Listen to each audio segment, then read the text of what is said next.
Good evening. I'm B.F. Graham, founder of the Princeton Propellers.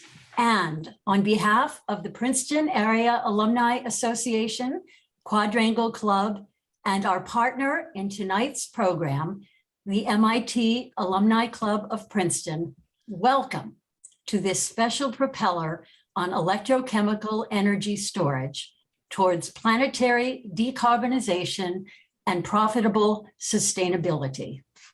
I am coming to you from our Battlefield Parkside studios in Princeton, New Jersey, USA.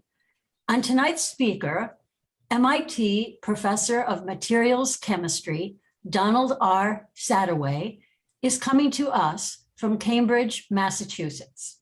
He will be introduced by Eberhard Wunderlich, President of the MIT Alumni Club of Princeton. Thank you very much, BFG.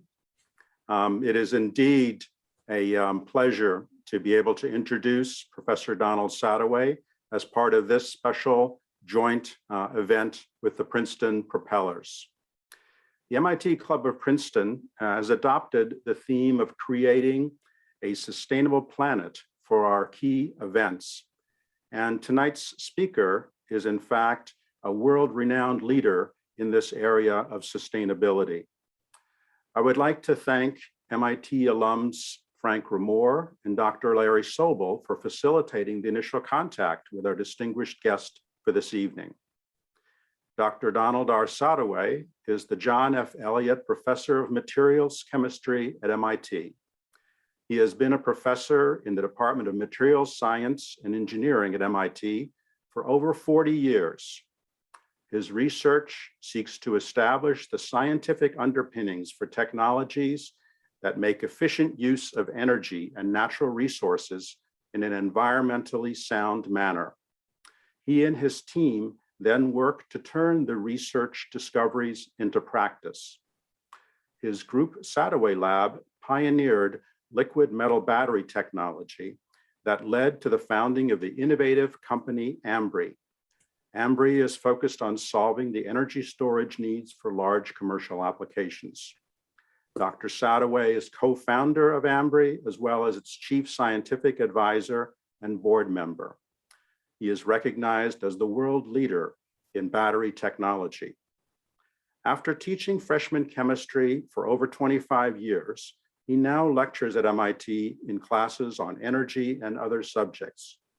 He is author of over 170 scientific papers and holder of 30+ US patents.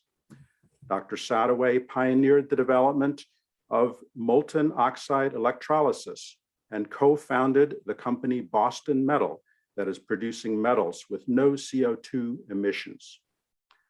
Dr. Sadoway holds undergraduate and graduate degrees from the University of Toronto.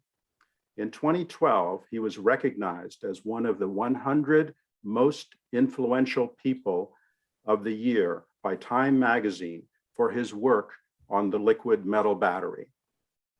Professor Sadoway, the virtual floor is yours.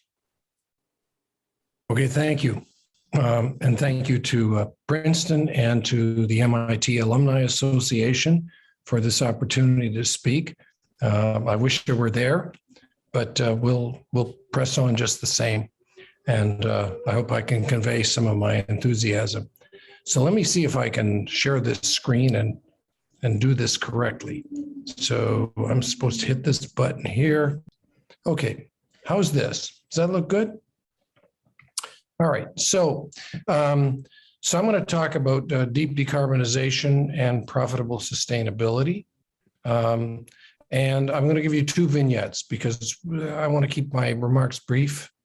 And so the first one is going to be about decarbonization of manufacturing, namely steelmaking. So, and then the second one will be about the treating of intermittency of renewables, and that'll get into grid level storage. So let's talk about steelmaking. In 2019, which was the last normal year we had, the world produced almost 2 billion tons of steel, 2 billion tons of steel. And that generated over 3 gigatons of CO2, which was 9% of total CO2. in 2019. That's not 9% of the CO2 that came from the manufacturing sector. That's 9% of world CO2. And so I'd been thinking about how to get beyond this back in the 1980s when nobody cared about such things. And, as was mentioned, I was teaching freshman chemistry and so on. And I knew that iron is found in nature as the oxide, and that the electron we know today can be a sustainable reducing agent. We can generate it by wind, solar, hydroelectric, nuclear, and so on. And I knew from my freshman chemistry that like dissolves like. And just with these simple ideas, with no density functional theory, nothing fancy, I conceived of molten oxide electrolysis, because if the metal is found as an oxide, you have to dissolve it into an oxide, a molten oxide. And if you use an electron to do some work, it has to be electrolytic. And this would be a form of electrolysis way beyond that of water. I don't touch water. Water is for bathing and cooking and so on. I don't believe heavy metallurgy has any place in water. And so if I had molten oxide electrolysis, I would decompose the oxide into metal plus oxygen, and that would be a disruption. And this is a schematic of the early concept of the cell, where you have the orange zone is the molten oxide into which we dissolve iron oxide. And we pass electric current between the cathode on the bottom, where liquid iron pools. You can see the FeO decomposes into liquid iron and oxygen gas. The oxygen gas comes off the top. And the action of electric current also generates heat inside this orange zone, which keeps the cell operating. So there's no external heaters, no furnace, nothing. And the capital cost of a cell is far, far less than the capital cost of a blast furnace. And because there's no carbon, there's no coke ovens, because we're not running a counter current reactor, there's no cinder plant, there's no basic oxygen furnace following this. In one step, we go from dirt to metal, high purity iron. And that means the minimum practical production capacity, instead of being several million tons a year, which is what you need for a greenfield integrated steelworks, you can get away with 10 to 20 times smaller than that, maybe 100,000 tons a year. And this is some work at MIT in the basement of Building 4. They always gave me the worst labs. I was in the basement of Building 4. This is Building 4. This is you can see a reactor tube here. It's glowing. The actual work is being done below the field of view here. There's a molybdenum disilicide windings and so on. And it's operating about 1600 degrees centigrade. And this is looking down through a port in the top of the cell on the cap. And you're going to see where the plus is, that's the anode. That's probably a platinum group metal, probably platinum or iridium. And the negative electrode, that's the cathode, is probably a molybdenum plate. And so I'm going to show you that this is a silicate melt. So there's some viscosity here, and you're going to see this thing. So again, constant current electrolysis is about 7 amps. That's one of my students talking. And oxygen, you can see the bubbles coming off the anode. 90 minutes of. So, that was nice. That was funded by NASA in the early 2000s, but you're not going to build a world steel industry with platinum anodes. So what came next was coming up with an anode that is commercially viable. And that's where I, with several of my postdocs, discovered the iron chromium as a viable inert anode. And here's some early data. On the left, you see the pristine anode. And in the center, you see the anode after running for several hours. The reason it looks so crummy is that it's drag out. There's slag that's covering it, but you can see that it hasn't been chewed up by the electrolyte. And in the right frame, you see a metal core that forms on its surface a oxide film. It's probably chromium oxide dominantly. And that oxide protects the metal, but allows current to flow and is immune to attack by oxygen on the surface. And, we're not just a bunch of caveman metallurgists doing cook and look. This resulted in a paper in Nature, which is arguably the premier scientific journal on the planet. And let me tell you, in Nature, how hard it is to get published in Nature. And when it comes to something as mundane as chemical metallurgy, they probably publish once a decade something in this field because it's not viewed as au courant. But this was the paper. And I don't care about papers because tenure means never having to say you're sorry. So I don't care about this stuff. But this is important for the young people. And so Antoine Alenor, who is my co-author, is now a colleague at MIT, and he was just promoted to full professor. And Lan Yin, she finished her postdoc with me and went to China, is now a professor at Tsinghua University, which is arguably the Harvard of China. So this kind of a paper would be a rocket ship for a career. So what's the status report? We started a company back in 2013. Antoine Alenor, James Yurko, who is also a former student of mine. Three of us got together and we formed a company, which is today Boston Metal. And we got our Series A funding from this assortment of investors, which include Breakthrough Energy, which is the billionaires club that Bill Gates founded, the MIT Engine, and then some people from the West Coast. And then Series B funding, all of those people, plus Fidelity and PIVA, which used to be the venture arm of GE. But more importantly is BHP, which is the big Australian iron miner, and Vale, which is the big Brazilian miner. If you put BHP plus Vale, you're talking about 2/3 of the world's iron ore. And they sided with us. And then BMW, of course, they would love to have the bragging rights to say that their cars are made with sustainably produced steel. And here's an example. We're upscaling here at Boston Metal. This is a cell that's quite different from the one I showed you earlier. This is a 10,000 ampere cell. It's operating at 1650 degrees Celsius. And you're going to see that they're going to tap molten iron while the cell is still running. So we've figured out a way to allow us to open. Any fool can break open the cell, but we know how to close the cell afterwards. And so this is, we're on the path now to 200,000 ampere cell next. So I want to say that Boston Metal is producing better metal with zero emissions at lower cost. You hear these people talking about hydrogen and these other ways to produce steel, but they always sort of apologetically refer to the fact that there's a quote unquote green premium. Green premium, what does that mean? Well, it means that their technology isn't good enough because it requires 20, 30, 50% cost premium over today's metal. And let me tell you, nobody wants to pay 50% more for their steel just because it's supposedly green. But this is lower cost. And I would qualify that as disruption. And this is one of our steel workers. This is Amanda. This is the steel worker of tomorrow. So now let's move over to grid level storage. And storage, you might say, well, we need grid level storage. Why don't we have it? Well, it's so difficult. It's not like the battery that goes in your iPhone. This has to have long service lifetime, not 2, 3, 5 years. We're talking about 2 decades, 3 decades. It's got to be safe. You can't have fires the way you can have fires in an iPhone or a laptop computer.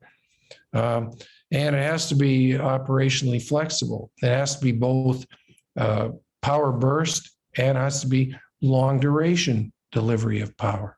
And it also has to be able to take power, because sometimes to balance the supply and demand on the grid, you need to have the ability to get rid of power because you're generating power in excess of the demand. And the battery needs to be able to do both, deliver power bursts and to drink down high amounts of power.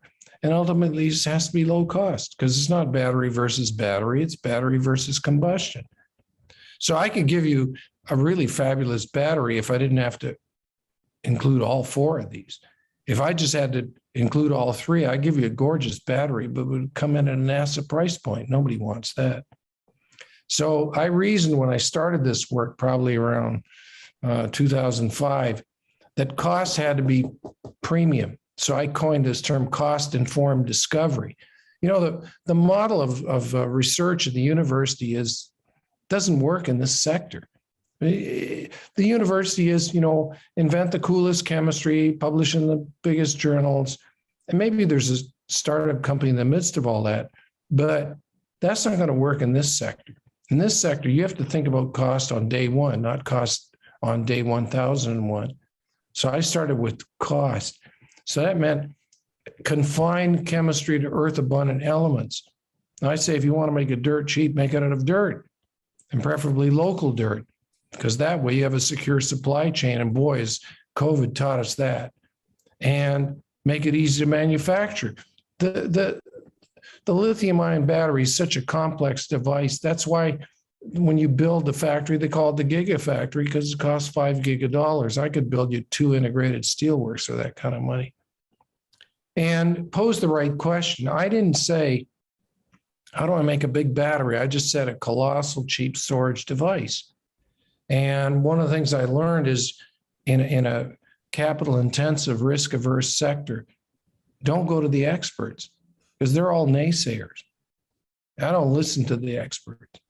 I look outside the field for inspiration. My other area of research, which gave me the liquid metal battery, the molten oxide electrolysis and the Boston metal, was industrial electrochemistry. So I looked at that and I said, maybe I can get some ideas from there. So here's a modern aluminum smelter. It's probably about 100 feet from left to right, probably goes back about a half a mile. And this thing's probably running about 500,000 amperes at 4 volts. And I looked at that thing and I said, whoa, that's traffics in huge amounts of electricity. And yet it delivers dirt to metal for less than 50 cents a pound. And I knew if I could teach that thing how to not just consume electricity, but how to store electricity and give it back on demand, at the end, I'd have something that's big and cheap. And so that's how I flipped the paradigm. All of my colleagues are starting with little batteries about this big, trying to figure out how to turn them into something the size of a football stadium. That's stupid. So anyways, this was the invention of the liquid metal battery. And you see 3 layers. You have magnesium on the top, which is a low density liquid metal, and antimony on the bottom, which is a high density liquid metal.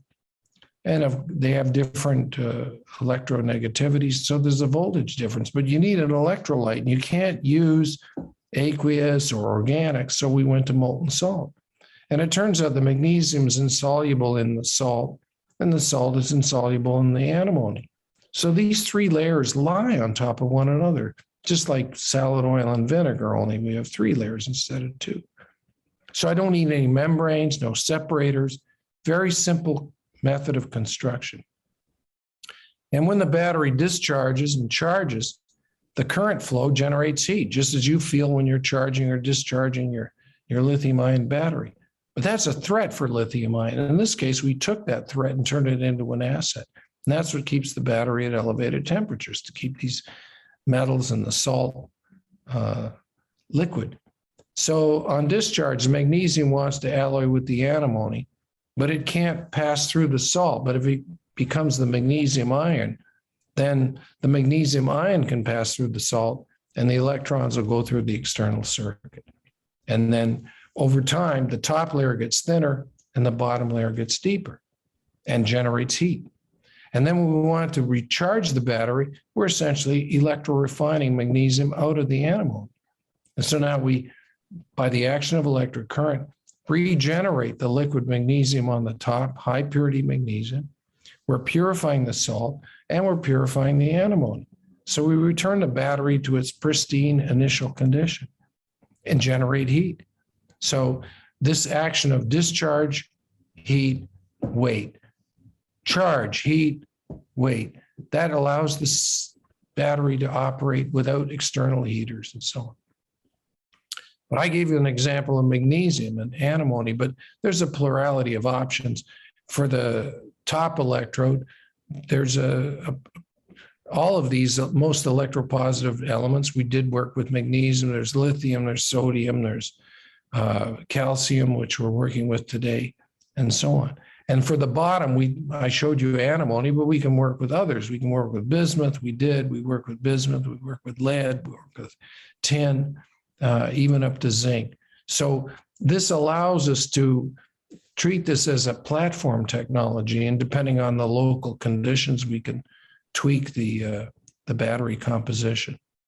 Another thing that I learned along the way was don't work with experts. I said, choose anti-experts. This is my team around, I think, summer of 2011. There's 20 people in this image, except for 3. There's myself and David Bradwell and Louis Ortiz. Most of these people had no experience with electrochemistry and certainly no experience with molten salts or liquid metals, but they're bright. I mean, they got into MIT. So I took these youngsters, some of them undergraduates, graduates, postdocs, and we put this team together. They were fearless because they didn't know it was impossible. And in the early days, they were terrible. They didn't have the skills in the lab. But after about a year and a half, they started to work miracles. So where are we today? We've tested over about 1,500 different cells, and that's like different alloys, different salts, and so on. And a number of them, less than $100 a kilowatt hour for the electrodes and the electrolyte. And again, it wasn't just cook and look. This paper we published in Nature in October 2014, a new battery chemistry that we discovered with alloy in the positive electrode. And so then came startup. My students came to me, David and Louis, and I didn't want a startup because I was, I'm from Canada. I'm very, pristine, so on and so forth. And they said, look, you keep talking about science and service to society. If you want to get this technology out there, you can't just publish papers. You got to do something in the commercial sphere. So I agreed. And so we formed a company. All the catchy names were taken, so we named it the Liquid Metal Battery Corporation. It's a terrible name, but so what? And then a couple of years later, we chose Ambri because I'd heard that Cisco Systems was named that because it was established in San Francisco. So I said, well, I invented the liquid metal battery in Cambridge. So I took the front end off of Cambridge and I came up with Ambri. And Ambri.com was still available. So I took that as an omen. So we changed the name to Ambri. And our Series A funding came from Bill Gates. Now, I told you, I'm from Canada. I wouldn't go to Bill Gates. Bill came to me because I was teaching this big chemistry class at MIT. The MIT alums will know 3091. And around about 2004, 2005, when the internet developed the bandwidth to do streaming video, they started streaming my lectures. And Bill started watching them. Who knows for what reason, but he really took a shine to them. And then at one point I was given I've received an email from a woman who said she was his executive assistant. He was coming to Boston. Would I have 90 minutes for him? Well, I ignored the email because I thought the students had hacked in my account. But about a week later, she wrote me again and said, he really like to see you. So long story short, I agreed to meet with him. And he came. It was actually on a Friday. I just finished teaching 3091. And we sat in my office for 90 minutes. We talked about distance learning, computers and education, all this kind of stuff. And he finally says, what are you working on? And I had this vague idea about the liquid metal battery, no results, nothing yet. And he said, if you ever think about spinning that out, let me know. I'd be willing to put some money into it. And about a year later, my students went to see him and he became our first investor. So I got to get funding from Bill Gates, not because I wrote a dynamic op-ed piece for the Wall Street Journal, but because I was teaching a big service chemistry class at MIT. It's a story you can tell in mixed company.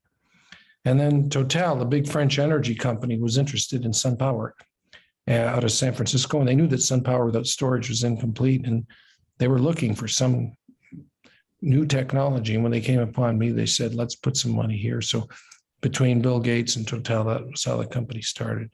And there's more to come, but I'm not going to belabor the point. One thing we'll show you about the liquid metal battery, this is lithium lead antimony. And this is 4.5 years running at temperature. 4.5 years, 5,000 deep discharge cycles. If you did that once a day, that would give you almost 13 years of daily cycling, right? And here it is.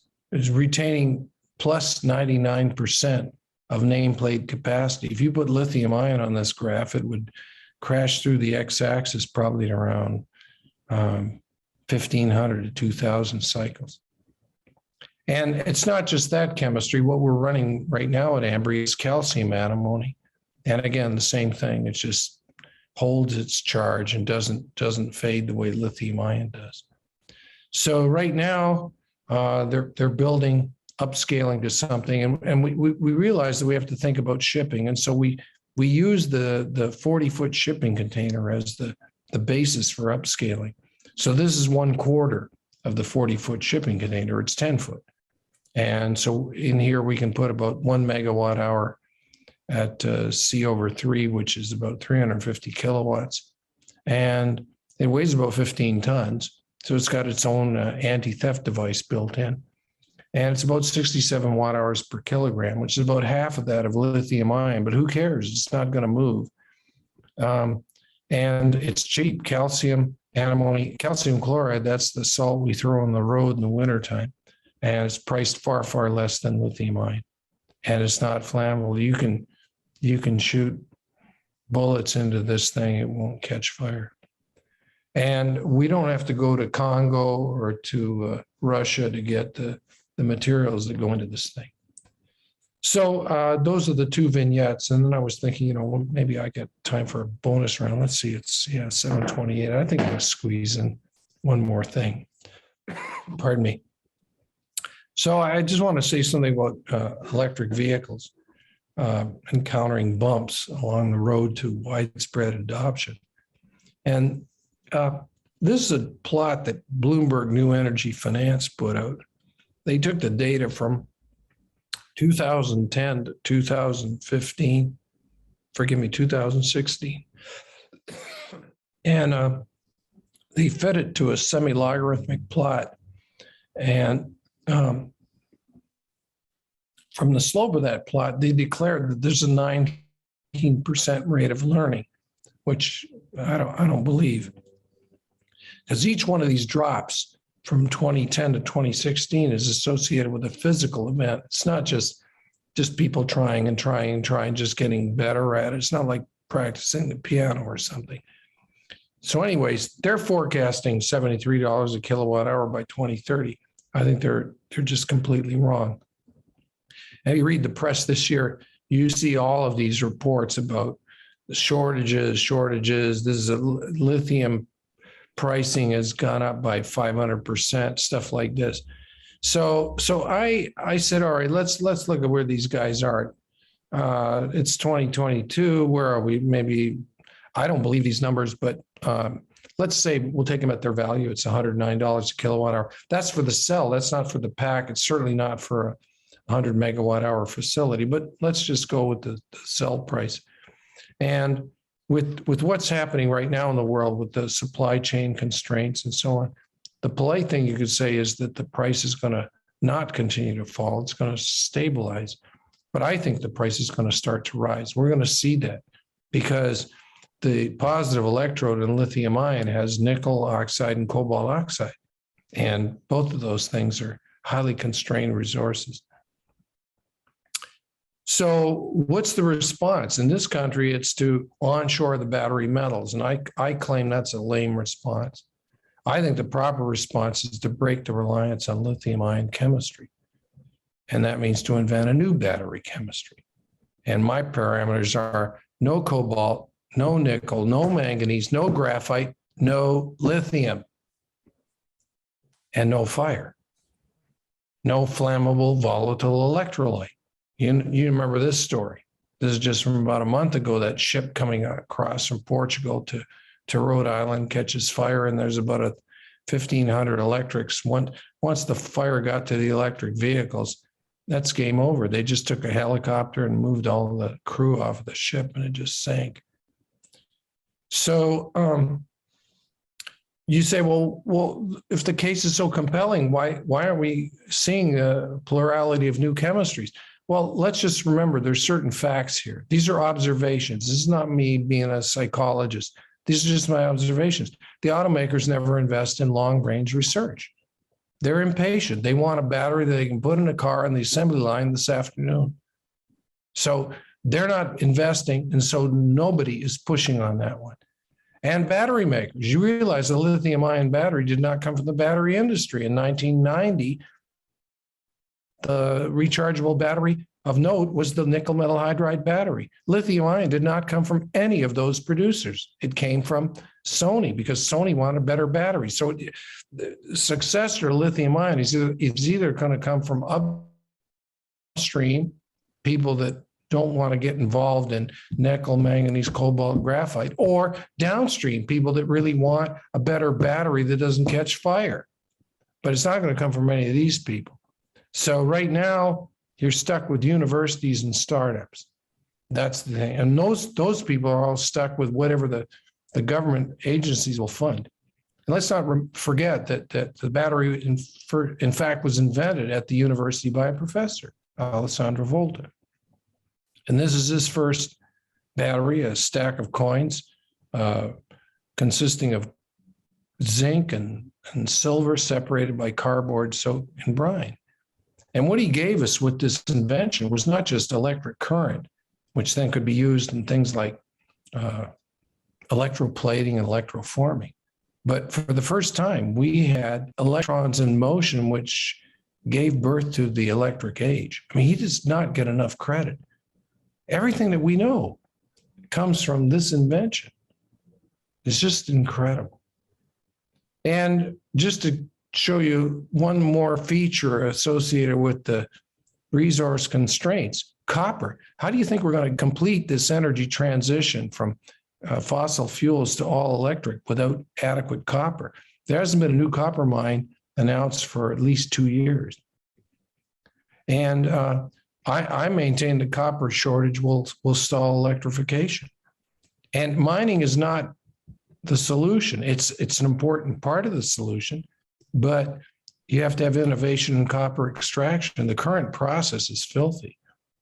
And so if you want to start moving up from 30 million tons a year to 100 million tons a year, you're doing that because you want to avoid fossil fuel combustion and the attendant CO2 emissions, and yet making the copper is going to be contributing to CO2 emissions. I mean, this is just it's like a waterbed. You push down in one place and it goes up in another place. So I maintain that storage could accelerate the adoption of the charging points. You know, we have 50,000 right now in the United States, and the Biden administration wants to get up to 500,000. But here's a little back of the envelope calculation. If an electric vehicle has a pack of about 100 kilowatt hours, and you want to charge that to 50%, just half charge, that's 50 kilowatt hours. So if you want to do that in 1 hour, that requires 50 kilowatts. But I don't know any motorists who want to stand there for 1 hour. They want to do it, say, 6 minutes. That would be 500 kilowatts. That would be 250 volts times 2,000 amps for just one charging point.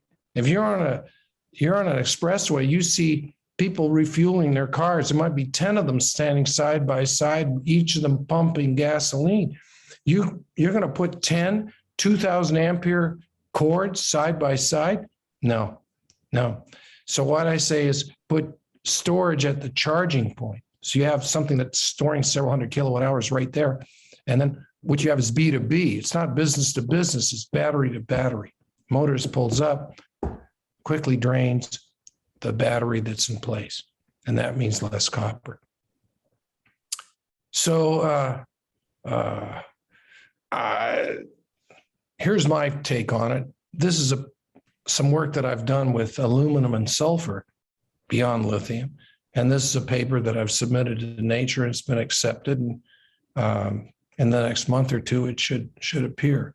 So it shows that there is room for innovation if you're just willing to dream. And I've started a company, yet another company, to commercialize the aluminum sulfur battery. I call it Avanti. So anyways, let me end by saying that a couple of predictions. First of all, I think that almost all industrial chemistry will become industrial electrochemistry. Anything that can be done electrochemically will be done electrochemically because the electron can be generated sustainably and there's going to be no emissions. And then there are certain things that can't be done electrochemically. You'd have to do high temperature chemical reactions. And those high temperatures will be achieved by electrical heating. So this is all part of the electrical future. So I think that means that there's a bright future in electrochemistry and certainly a bright future in material science and engineering. So with that, I think this is a good place to stop. And I'm going to turn it back to BFG and ask her to get things rolling. Thank you, Don. Thank you very much. And we will now turn to the Q&A portion of our program. This is a good time to remind those of you who may have tuned in late that your participation confirms your consent to be recorded and to appear in all online publications and rebroadcasts of this propeller. And now we'll begin with our first question, which comes from James Verosco. What is the efficiency of the liquid metal battery? Liquid metal battery round trip efficiency, which is how much electricity do you put in and how much do you get back? It's about 80%. So that compares favorably with pumped hydro, which is the largest form of massive stationary storage. Pumped hydro is about 70%. So 80% is a good number. And I would also add that the number one feature that prospective customers look at, secondary to round trip efficiency, it's dollars per kilowatt hour per cycle. If I gave you a battery that was only say 50% round trip efficiency, but had a capital cost of $10 a kilowatt hour, it'd fly off the shelves. But thank you for the question. Our next question comes from Frank Rumor. Actually, he has two questions. Let's take them one at a time. The first one is, how do you step up the low voltage? So the stepping up low voltage involves, as the term battery means, a single cell has the cathode and anode and electrolyte and so on. It might have 1 volt or 2 volts, whatever. But the battery has a plurality of cells. If I hit you once, it's a salt. If I hit you many times, it's battery. So the battery has multiple cells. And so if we need to get up to 400 volts or something like that, we put the requisite number of cells in series, and that gets us into the range of voltage that's high enough that then it can be put through an inverter and converted from DC to AC and so on. As everybody knows, the grid is running AC, but the batteries are DC devices. So you need rectifiers in one direction and inverters in the other direction. And so none of these batteries is a single cell. Okay, and the second question from Frank is more of an IP question. Can you actually patent a chemical reaction? Oh, I don't know the answer to that one. I think you can patent a chemical device.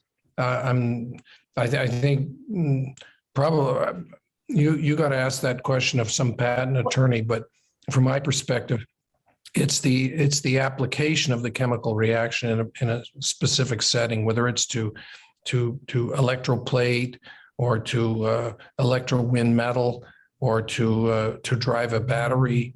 I think in that case, you're patenting the device, and the chemical reaction is the explanation of how this device is working. Well, let me try to throw this question out to everyone who's listening. We typically have an IP attorney who actually is at Choate Hall Stewart in Boston, who normally tunes in, but she's not with us tonight. Are there any IP attorneys in the audience who want to add to that response? Okay, I don't hear anyone, so we'll move on to the next question, which comes from Larry Sobel. Why are there no press releases from the installation in Las Vegas? Oh, so that installation has gone on hold because that company, Terra, whatever it's called, Terra something or other, I think they've hit on some tough times. So there will be press release. Pardon me. I can't name the firm just yet. I'm hoping I'll be able to do so by the end of this calendar year, and you'll be pleasantly surprised. It's a giant that involves big data, gigantic servers, cloud computing, all this sort of thing. They want to go green and to run completely on renewable energy. So it's going to be wind or solar or both. And they've looked at, just as Total did, they've looked at all sorts of alternatives, and they've settled on the Ambri liquid metal battery. But I will say that, when I formed the company back in 2010 with my two students, if somebody had told me 12 years hence, you're still not going to be across the finish line, I don't know what I would have done. But we're into it now. And it's just a reminder that innovation in this sector, it's not like writing code. You just get a bunch of bright people together and 3 months later, the code is written, so what? But this is heavy industry, and it takes a long time, because I invented the chemistry at MIT, but the thing worked. But upscaling it is a totally different proposition. We had to invent not only the electrochemistry, but the manufacturing process, the manufacturing machinery, on and on and on. And it's not something that you can do, in the span of a year or two. So I wish I had a press release for you, but I don't. And I'm not going to lie to you. This is not Theranos 2.0. I'm giving you the truth. That is refreshing. We have a second question from Larry. Are there seal problems remaining? The truth is yes. We had major seal problems because we're operating at about 500 degrees Celsius. And the seal has to have the coefficient of thermal expansion that matches with the both parts of the cell. The negative electrode is something like lithium or calcium, and those vapors are absolutely vicious. I mean, if I wanted to reduce the most refractory oxides, I would use calcium, and that's what we're using. So we've had to be very creative in developing the ability to come up with a material that can resist chemical attack, and then at the same time be able to manufacture it with reliability. Every indication that I have is that they're on a glide path to success. But again, I'm not going to just sit here and say, no, we got this. No, we will not release a product to customer hands that we don't have the confidence that it's reliable. So until we get there, we've had conversations. People ask me, what are you doing with the big grid operators and so on? And they say, you claim you have 20 years service lifetime. Do you have 20 years of data? I said, what?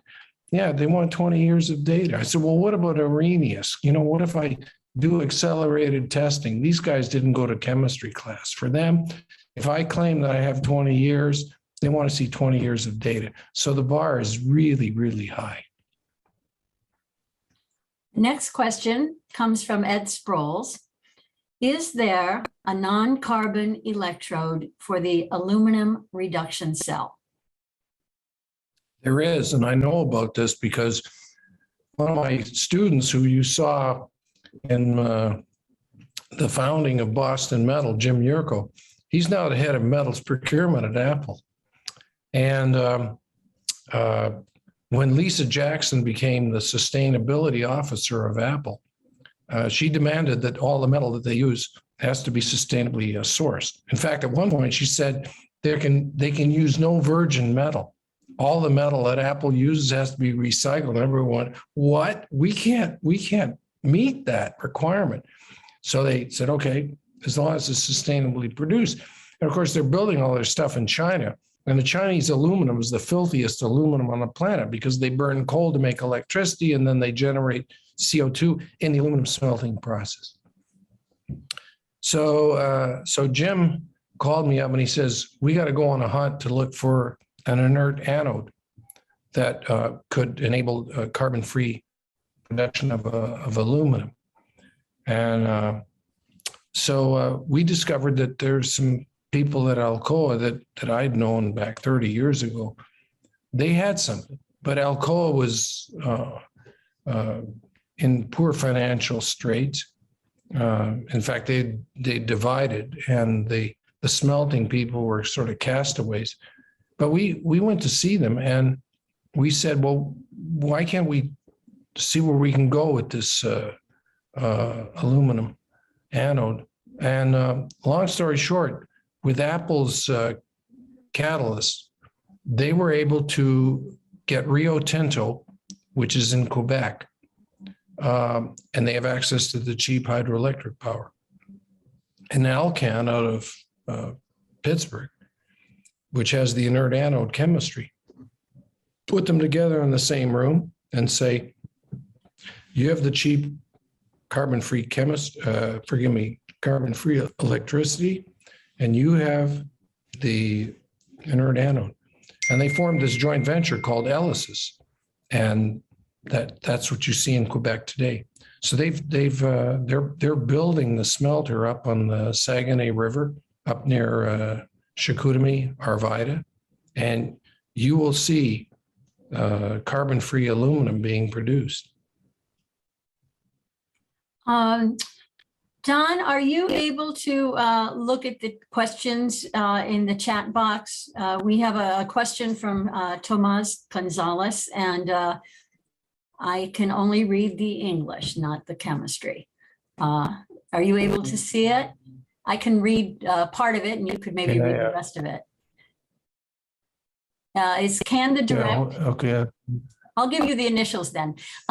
Can the direct ore reduction technology from Boston Metals be used to produce other metal alloys needed for high strength steel, Ni, Yeah. FeV, Yeah. FeMn, Yep.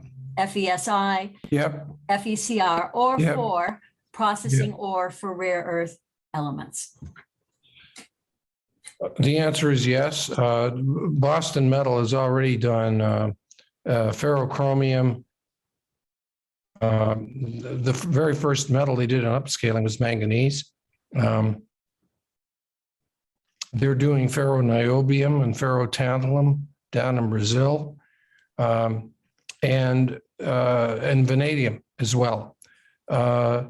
Silicon they could do, but they haven't done anything about it because they're not interested in ferrosilicon. Now, rare earths, the concept of molten oxide electrolysis could be applied to rare earths. But Boston Metal, you have to remember, Boston Metal is a company, and Boston Metal has funding from certain investors, such as Breakthrough Energy. You saw, I showed the thing. And those investors, they're focusing on reducing greenhouse gas emissions from world steel.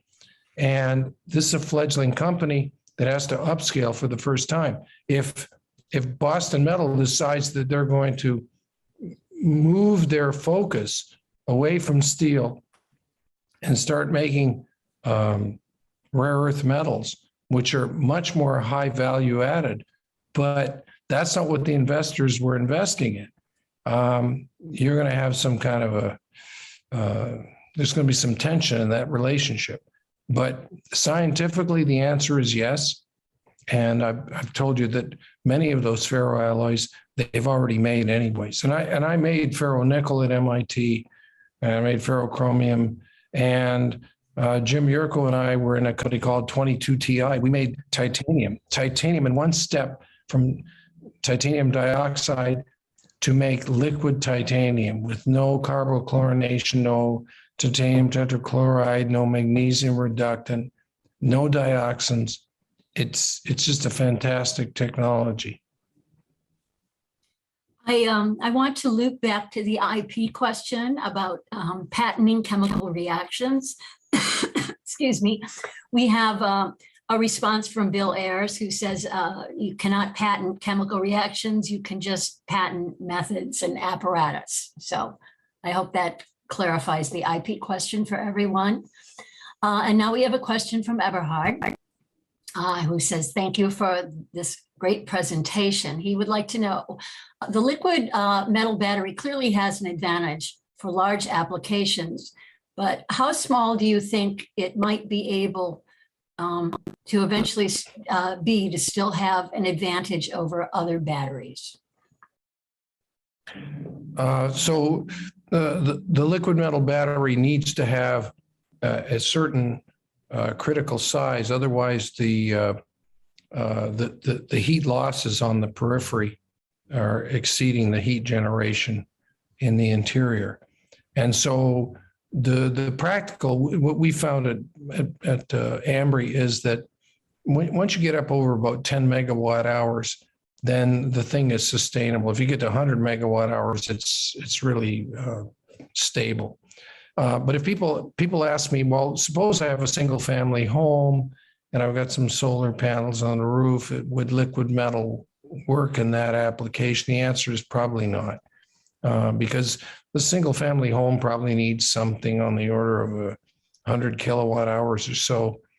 So that's one of the first application points for the aluminum sulfur battery, because aluminum sulfur will scale down to tens, hundreds of kilowatt hours. So it just points to the fact that the energy storage, electricity energy storage market is variegated, and there isn't one magic chemistry that will satisfy all of the needs, and that is inversely applicable as well. When you see people taking lithium-ion batteries and trying to put 100 megawatt hour stationary storage installations in place, and they can do it, and they do it with tons of government subsidy. No power company would spend $500 a kilowatt hour to make a 100 megawatt hour facility. But if they get it for free, okay, they'll do it until it catches fire, and then everybody heads for the hills. So where I'm going with this is that the kind of battery that serves best for a car is different from the battery that serves best for massive grid scale storage, and is certainly different from the battery that runs your hearing aid. So it's not one size fits all. We have another question from Larry Sobel. What current storage tech is your biggest competitor at present? What current? I'm sorry, I didn't catch that. Storage tech. What Please current repeat that. storage tech is your Storage tech? Yes. Is your biggest competitor at present?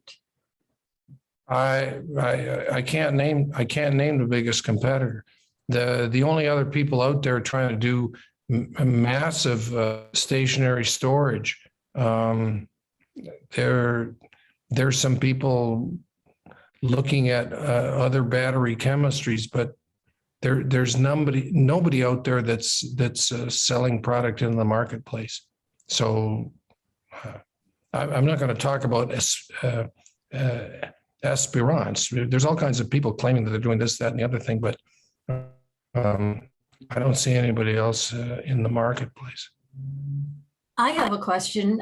You mentioned one of your students who's now back at Tsinghua University in China, So Yeah. I'm inferring from that leading work in your area is being done in the United States and probably China, but are there any other countries that you could name?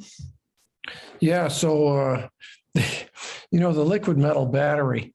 I started getting emails from this group at the Helmholtz Institute. The Helmholtz has, people know about Fraunhofer and so on, but there's the Helmholtz set of institutes in Germany, and this is a group of people in Dresden in East Germany. And they do all kinds of work on electromagnetics and so on. And they fell in love with the liquid metal battery because, when you're passing large currents through liquid metal, even though it's a DC current, you can get some kind of currents that will cause stirring. And they have been pursuing this with great passion. So there's research there. And there are some of my proteges who were actually co-authors on that 2014 paper. They're in Wuhan, in China. I know that they've been doing work on different battery chemistries, and that's fine. People should be able to do research. If they want to then do something that involves commerce without taking a license, well, then that gets into a different field of inquiry. But yeah, it has stimulated study. Thank you.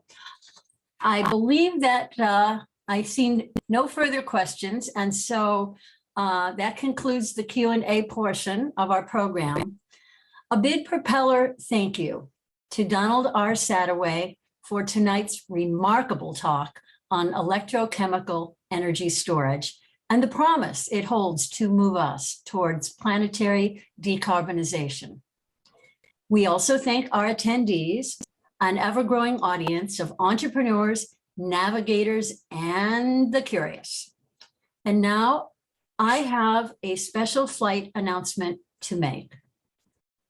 Following tonight's program, the propellers will be taking a pause as we develop plans to resume in-person gatherings at Quadrangle Club come autumn with simultaneous broadcasting on Zoom. Over the intervening months, you can still reach us by emailing propellers@princetonAAA.org. We love hearing from you, so continue to send us your ideas for topics and suggestions for speakers who, thanks to Zoom, can be anywhere in the world. And now, wherever you are in Asia, Oceania, Europe, Africa, or the Americas, it's time to bid farewell. Our next propeller flight is scheduled for Tuesday, September 13th, 2022, 7 p. Eastern US time, which gives you plenty of time to mark your calendars. Until then, this is B.F. Graham on behalf of the Princeton Propellers, signing off and wishing you high spirits and happy landings.